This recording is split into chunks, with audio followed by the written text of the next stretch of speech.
y se espera, está la amenaza latente de más ríos que puedan causar inundaciones en todo el territorio nacional. Entonces, ¿qué va a pasar? Los albergues se cerraron, según la Conred, no porque ya las viviendas estuvieran reconstruidas, sino que porque las familias optaron por vivir con algún familiar, amigo, o vivir directamente en las casas de campaña. Entonces, ahorita se viene esta situación, se vienen los problemas de la lluvia, ¿y qué va a pasar con estas familias que no tienen, que están viviendo en casas de campaña y que no tienen una vivienda segura?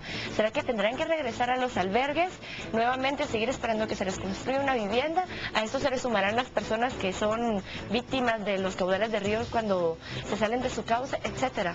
O sea, esta situación está causando un problema no solo económico, no solo social, sino un problema emocional y psicológico, porque los seres humanos necesitamos por naturaleza sentirnos seguros, estar en un entorno seguro, sentirnos protegidos. ¿Y qué pasa en este momento de sentirse totalmente pues al aire, a la intemperie, que nadie por ellos y que continúa esta situación y no se sabe por cuánto tiempo más? Falta evidenciar ahora, como tú decías, Mario, si esto se cumplirá, si se construirán las 400 casas al mes. Tenemos que ser optimistas que sí será, pero esperemos que no sea ahora una excusa, que las lluvias que se están planteando, que las lluvias que estén en el territorio nacional, que se estén dando, sea un motivo por lo que hayan tenido que frenar la construcción de las mismas y tengamos que esperar hasta verano del otro año para que esto continúe. Lamentable. El problema es ese, que realmente... Miren, se cayó la recaudación fiscal en el primer cuatrimestre del año. Así es. Fondos el Estado no tiene. Se le advirtió a la administración Pérez Molina, señores, se aprueban ese paquetazo fiscal, la repercusión va a ser esa, la gente no va a pagar impuestos. Ahí el resultado.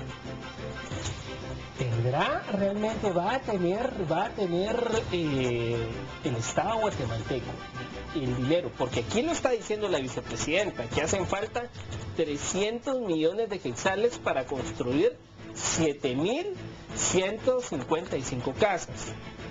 Dice acá el presidente Otto Pérez Molina que el retraso en la reconstrucción se debe a la tardanza en el traslado de los recursos y el transporte de materiales.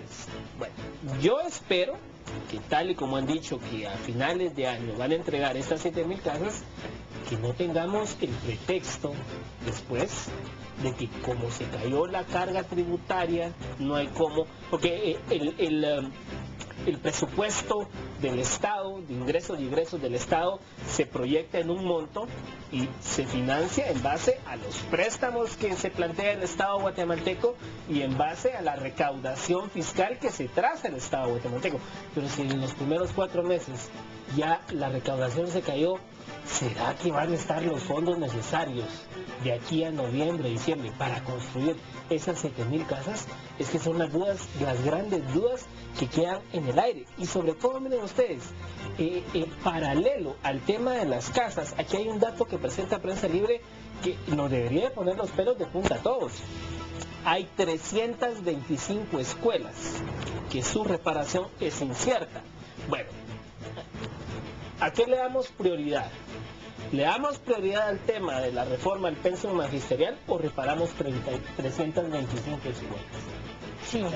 ¿Dónde van a estudiar estos niños? ¿Los vamos a mandar ahí al casco urbano de San Marcos a expensas de que les caiga un bloque en la cabeza? O sea, son las cosas que uno se pregunta y quizá alguien puede decir, no, pero es que tan dramáticas que están ahí comentando. No, es que es la realidad. O sea, ustedes enviarían a su hijo a una escuela que está en ruinas, que se está cayendo a pedazos, a exponerlo, a que le caiga un bloque en la cabeza. Yo no mandaría a mi hijo a la escuela, sí. Don Mario, ¿y te recuerdas de que hace poco dimos una noticia exactamente de esta situación y no fue en las áreas afectadas directamente por el terremoto, que se desplomó un paredón y un niño pues murió a causa de esto? Entonces vemos que el sistema de educación está siendo afectado por distintos ejes y pues bueno, parte de ello es la infraestructura que tienen, la mala infraestructura que tienen actualmente las escuelas, y no solo de las afectadas por el terremoto, sino en distintas áreas del país. ¿Y qué se va a hacer con esto al respecto? Por ejemplo, regresando al tema de lo de las viviendas, como tú mencionabas, pues hay un déficit en la recaudación fiscal Pero también hay que recordar que en las declaraciones que se dieron ayer se dio a conocer que ya se tienen los insumos necesarios para iniciar con la reconstrucción.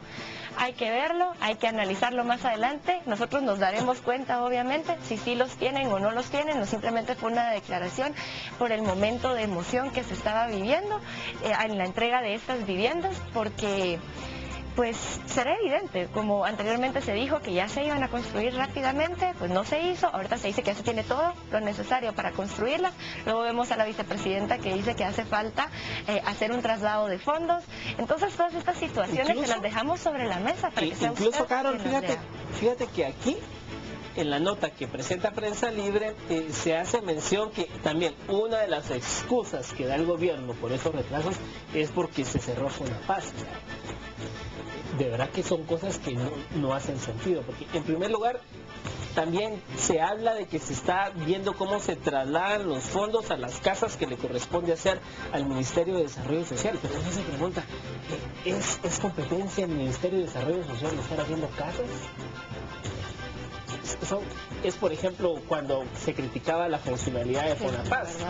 Complicado. Fonapaz se metía, o sea, ustedes vayan al interior de la República y uno ve a veces rótulos en escuelas que se construyen y escuela construida por el Ministerio de Comunicaciones, pupitres donados por el Fondo Nacional para la Paz, la pila la puso el Ministerio de... Meten tantas manos en una cosa tan simple. No, una escuela, ¿a quién le correspondería hacer? Al Ministerio de Educación, punto. O sea, no tendría que estarse metiendo Fonapaz, el Ministerio de... O sea, y eso es lo que impera ahorita en esto es lo que evidencia en el tema del retraso de la reconstrucción. Se habla de que el cierre de Fonapaz, de que no se han trasladado fondos al Ministerio de Desarrollo Social, pero al final la realidad, el guatemalteco, estas dos familias que están en estas fotografías, de verdad que no están como para comprender por qué la carga tributaria se cayó del primer cuatrimestre, no están para entender si la partida presupuestaria del Ministerio de Desarrollo Social, si hay que emitir un decreto, no, o sea, esta gente no está para eso. Y no les interesa tampoco. Esta gente simple y sencillamente necesita urgentemente que se les ayude con una edificación. Ojo, no se les está regalando, porque tampoco caigamos aquí en esto de que se me cayó la casa y que no.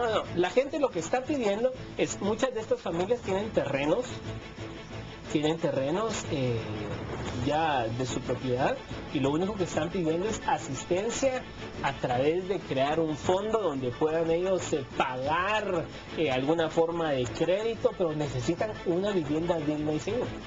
Y si no tienen una vivienda digna y segura, muy difícilmente van a poder ellos desarrollarse en otros ámbitos sociales, porque si no tienen las necesidades, no se están cubriendo las necesidades prioritarias, es complicado también con qué ánimo van a ir a trabajar, van a descansar lo suficientemente bien para tener los ánimos de salir, contarán con la salud necesaria, porque al no tener una vivienda, una infraestructura digna, pues sabemos de que todo lo demás se ve limitado. Le dejamos este tema sobre la mesa para que sea usted quien siga investigando sobre el mismo. Pasamos ahora al siglo XXI, a la portada, y nos presentan el titular: plantean reforma a ley de minería para prevenir conflictos. Algunos avalan los cambios formulados en el Congreso, pero otros no. Líderes indígenas que se oponen a la mina San Rafael ingresaron al palco del Congreso para exigir a los diputados que no aprueben el estado de sitio en Jalapa y Santa Rosa. El decreto no fue ratificado, sino enviado a la Comisión de Gobernación para el dictamen. Por otra parte, vemos mención sobre la entrega de casas hasta diciembre y por violencia suben los casos de ceguera. Esto está en la página 6 y vamos a retomar esta información, página 6 del siglo XXI, que es algo... es una situación muy difícil y alarmante. Se incrementan los casos de ceguera a causa de la violencia. Comité Pro Ciegos no tiene registro, pero dicen que son por ataques con armas de fuego. Aquí nos presentan el caso de Manuel de Jesús Ramos, de 18 años, y Marlos España, de 25, quienes perdieron la vista a causa de haber sido atacados a balazos en distintos hechos de violencia, en los que uno de los proyectiles les impactó en la cabeza. Aunque las autoridades del benemérito Comité Pro Ciegos y Sordos de Guatemala señalan que no manejan estadísticas precisas, suponen que en los últimos 10 años la cantidad de este tipo de casos ha ido en ascenso. Entonces vemos la situación de violencia que se vive en el país, todos los días hablamos de cómo muchas de las familias guatemaltecas se ven enlutadas por esta situación que se da, por asesinatos, por incluso robos dentro de los autobuses, etcétera. Pero vemos de que otra de las consecuencias que se está dando es la ceguera y cómo este porcentaje ha aumentado.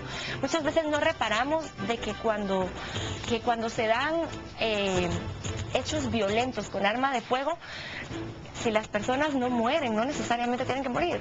Muchas veces es bueno, esta persona se salvó, ok, qué bueno, pero no nos damos cuenta con las situaciones que tienen que lidiar diariamente. Por ejemplo, ellos que han perdido la vista de una manera violenta y que tienen que acostumbrarse a vivir en esta situación, pues lamentablemente el resto de su vida, por algo que ellos no buscaron en muchas circunstancias, sino que ha sido a causa de un asalto o de una bala perdida, etcétera. Entonces vemos esta situación que es lamentable y preocupante. Esta nota que tú comentas la vamos a enlazar con página 10, Diario Prensa Libre. INASIF confirma vínculo, pandilla usó 32 armas en homicidios. Cabecillas de Mara Salvatrucha habrían ordenado 238 muertes según la Fiscalía. Y es que miren ustedes,